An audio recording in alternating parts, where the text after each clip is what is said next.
Red colour ಬಟನ್ನ click ಮಾಡಿ ಪಕ್ಕದಲ್ಲೇ ಬರೋ ಬೆಲ್ ಬಟನ್ ಕ್ಲಿಕ್ ಮಾಡಿದ್ರೆ ಪ್ರತಿ ವಿಡಿಯೋ ನೋಟಿಫಿಕೇಶನ್ ನಿಮಗೆ ಬರುತ್ತೆ. ಅನುಸ್ವಯಂಕಲಿಕೆ ಅವರು ಒಂದು ವಿಡಿಯೋ ಅಪ್ಲೋಡ್ ಮಾಡಿದ್ದಾರೆ, ಬನ್ನಿ ನೋಡೋಣ ಅಂತ. ವೀಕ್ಷಕರಿಗೆಲ್ಲ ನಮಸ್ಕಾರ. ಸ್ವಯಂ ಕಲಿಕೆ ಅಭಿಮಾನಿಗಳಿಗೆ ಸ್ವಾಗತ. Welcome to the family, welcome to ಅನುಸ್ವಯಂಕಲಿಕೆ. ನೋಡಿ ಕಲಿ ಸ್ನೇಹಿತರೆ, ಇವತ್ತೊಂದು ದಿನ ಕೆಲವೇ 10 ನಿಮಿಷಗಳಲ್ಲಿ ತಯಾರಾಗುವಂತಹ ಒಂದು ರಸಂ ರೆಸಿಪಿ ಹೇಳ್ಕೊಡೋಣ ಅಂತ ಹೇಳಿ. ಸೊ ಬನ್ನಿ, ಅದಕ್ಕೆ ಬೇಕಾಗಿರುವಂತಹ ವಸ್ತುಗಳು ಏನೇನು ಅಂತ ನೋಡ್ಕೊಂಬರೋಣ ಬನ್ನಿ. ಜೀರಿಗೆ 1 ಟೀ ಸ್ಪೂನ್ ನಷ್ಟು, ಮೆಣಸು ಒಂದು 10 ರಿಂದ 15, ಆನಂತರ ಅರಿಶಿನದ ಪುಡಿ 1/4 ಟೀ ಸ್ಪೂನು, ಸಾಸಿವೆ 1/4 ಟೀ ಸ್ಪೂನ್ಗಿನ್ನ ಜಾಸ್ತಿ, 1.5 ಟೀ ಸ್ಪೂನ್ ನಷ್ಟು ಎಣ್ಣೆ. ಈವನ್ ಸ್ನೇಹಿತರೆ, ತುಪ್ಪ ಅರ್ಧ ಎಣ್ಣೆ ಕೂಡ ಹಾಕೋಬಹುದು, ನಿಮ್ಮ ರುಚಿಗೆ ಅನುಸಾರವಾಗಿ ಹಾಕೊಂಡ್ರೆ ಆಯ್ತು. ಆನಂತರ ಬೆಳ್ಳುಳ್ಳಿ 10 ಎಸಳಿನಷ್ಟು, ಆನಂತರ ಇಂಗು 1-2 ಚಿಟಿಕೆ, ರುಚಿಗೆ ತಕ್ಕಷ್ಟು ಉಪ್ಪು, ಅದಲ್ಲದೆ 2 ಟೊಮೆಟೊ ತೆಗೆದುಕೊಂಡಿದ್ದೀನಿ, ಒಂದು ಅರ್ಧ ಓಳು ನಿಂಬೆಹಣ್ಣು ಗಾತ್ರದಷ್ಟು ಹುಣಸೆ ಹಣ್ಣಿನ ರಸ, ಕೊತ್ತಂಬರಿ ಸೊಪ್ಪು, ಹಸಿರು ಮೆಣಸಿನಕಾಯಿ 1-2, ಆನಂತರ ಕರಿಬೇವು. ಸ್ನೇಹಿತರೆ, ಇನ್ನೂ ಒಂದು ನೆನಪಲ್ಲಿ ಇಟ್ಕೊಳ್ಳಿ, ಈ ಹಸಿರು ಮೆಣಸಿನಕಾಯಿ ಬದಲು ಒಣಮೆಣಸಿನಕಾಯಿ ಕೂಡ ಹಾಕೋಬಹುದು, ಡಿಪೆಂಡ್ಸ್ ಆನ್, ನಿಮ್ಗೆ ಬೇಡ ಅಂದ್ರೆ ಹಸಿರು ಮೆಣಸಿನಕಾಯಿ ಕೂಡ ಹಾಕೋಬಹುದು. ಮಾಡೋ ವಿಧಾನ ನೋಡ್ಕೊಳ್ಳೋಣ. ಮೊದಲನೇದಾಗಿ ಸ್ನೇಹಿತರೆ, ಇಲ್ಲಿ ನಾನು ಮೆಣಸು ಮತ್ತೆ ಜೀರಿಗೆನ ಹುರ್ಕೊಳ್ತಾ ಇದ್ದೀನಿ. ಮೆಣಸು ಜೀರಿಗೆ ಚಿಟ್ಟುಗುಟ್ಟ ತನಕ ಚೆನ್ನಾಗಿ ಹುರ್ಕೊಳ್ಳೋಣ. ಓಕೆ ನೋಡಿ, ಈಗಾಗಿದೆ. ಇಮಿಡಿಯೇಟ್ ಫ್ಲೇಮ್ ಆಫ್ ಮಾಡ್ಕೊಂಡು ಈ ಜೀರಿಗೆನ ನಾನು ಇದಕ್ಕೆ ಹಾಕೊಳ್ತಾ ಇದ್ದೀನಿ, ಒಂದು ಮಿಕ್ಸಿ ಜಾರ್ಗೆ. ಸ್ನೇಹಿತರೆ, ಒಂದೇ ಒಂಚೂರು ಒಗ್ಗರಣೆಗೆ ಜೀರಿಗೆ ಉಳಿಸ್ಕೊಂಡ್ರು ಪರವಾಗಿಲ್ಲ, ತೊಂದರೆ ಇಲ್ಲ, ಚೆನ್ನಾಗಿರುತ್ತೆ. ಈಗ ಅದಕ್ಕೇನೆ ನಾನು ನೆನ್ಸಿಟ್ಕೊಂಡಿರುವಂತ ಈ ಹುಣಸೆ ಹಣ್ಣಿನ ರಸ, ಆ ನಂತರ ಈ ಟೊಮೆಟೊ ಕೂಡ ಅದಕ್ಕೆ ಹಾಕೊಳ್ತಾ ಇದ್ದೀನಿ. ಈಗ ನೋಡಿ, ನುಣ್ಣಗೆ ರುಬ್ಕೊಂಡ್ಬಂದ್ಬಿಡೋಣ ಇದನ್ನ. ಓಕೆ ನೋಡಿ ಸ್ನೇಹಿತರೆ, ಇಲ್ಲಿ ನೀಟಾಗಿ ನುಣ್ಣಗೆ ರುಬ್ಕೊಂಡ್ಬಂದಿದ್ದೀನಿ. ಸ್ನೇಹಿತರೆ ನೋಡಿ, ಈ ಬೆಳ್ಳುಳ್ಳಿನೂ ಕೂಡ ನಾನು ಚೆನ್ನಾಗಿ ಕುಟ್ಕೊಂಡ್ ಬಂದಿದ್ದೀನಿ. ಈಗ ಒಂದು ಪಾನ್ ಇಟ್ಕೊಂಡಿದ್ದೀನಿ, ಅದಕ್ಕೆ ಸ್ವಲ್ಪ ಎಣ್ಣೆ ಹಾಕೊಳ್ತಾ ಇದ್ದೀನಿ.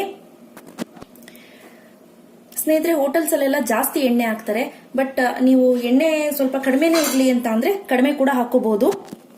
ನೋಡಿ, ಎಣ್ಣೆ ಕಾದ ನಂತರ ಈ ಸಾಸಿವೆ ನೋಡಿ, ಸಾಸಿವೆ ಚಿಟ್ಕೊಡ್ತಿದೆ. ಈಗ ಒಂದೇ ಒಂದು ಚಿಟಿಕೆ ಜೀರಿಗೆ ಹಾಕೊಳ್ಳೋಣ. ಸೊ ನಂತರ ಇಮಿಡಿಯೇಟ್ ಈ ಹಸಿರು ಮೆಣಸಿನಕಾಯಿ, ಆ ನಂತರ ಈ ಬೆಳ್ಳುಳ್ಳಿ.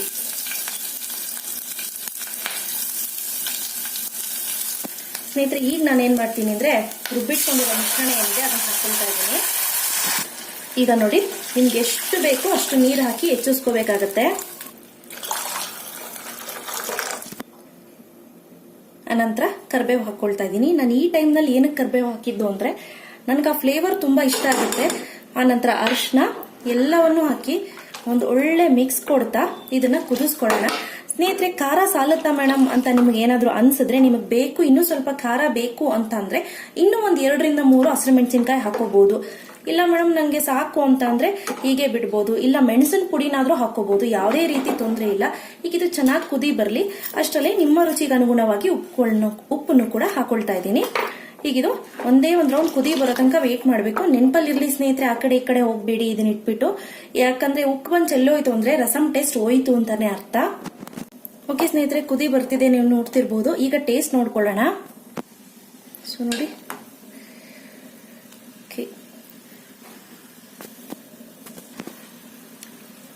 ಎಸ್, ಎಲ್ಲ ಕರೆಕ್ಟ್ ಆಗಿದೆ. ಈವನ್ ಬೇಕು ಅಂದ್ರೆ ಇನ್ನೊಂದು ಸ್ವಲ್ಪ ಒಂದು ಅರ್ಧ ಓಳ್ನಷ್ಟು ಹಸಿರು ಮೆಣಸಿನಕಾಯಿ ಹಾಕೋಬಹುದು, ಯಾವುದೇ ರೀತಿ ತೊಂದರೆ ಇಲ್ಲ. ನೋಡಿ, ಈಗ ಚೆನ್ನಾಗಿ ಬಬಲ್ಸ್ ಬರ್ತಿದೆ ಅಲ್ವಾ, ಈ ಟೈಮ್ ನಲ್ಲಿ ನಾವು ನೋಡ್ಕೊಂಡು ಕೊತ್ತಂಬರಿ ಸೊಪ್ಪನ್ನ ಹಾಕೊಳ್ಳೋಣ. ಧಾರಾಳವಾಗಿ ಹಾಕೊಳ್ಳಿ, ತೊಂದರೆ ಇಲ್ಲ. ನೀವು ನೋಡ್ತಾ ಇರ್ಬೋದು, ಇನ್ನೇನ್ ಫೈನಲ್. ಈಗ ನಾನು ಏನ್ ಮಾಡ್ತೀನಿ, ಸ್ವಲ್ಪ ಹಿಂಗನ್ನು ಹಾಕೊಳ್ತೀನಿ, 1-2 ಚಿಟಿಕೆ ಅಷ್ಟು.